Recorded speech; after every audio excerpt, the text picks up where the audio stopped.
How to see the first photo you ever liked on Instagram. In this short video, I'm going to show you how you can see the first photo you ever liked on Instagram. But before I do, please don't forget to like the video and subscribe to my channel.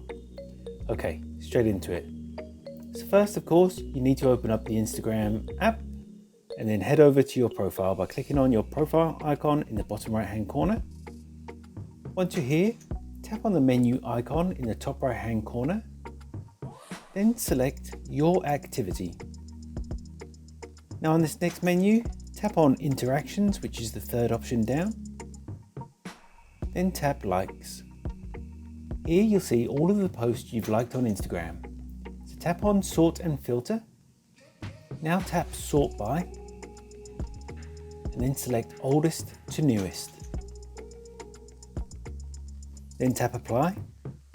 Now you'll be able to see the posts you've liked on Instagram with the oldest ones first. The leftmost post in the top row is the first post you ever liked on Instagram. If you unlike a post, it will be removed from this list. And that's what it takes to see the first post you ever liked on Instagram.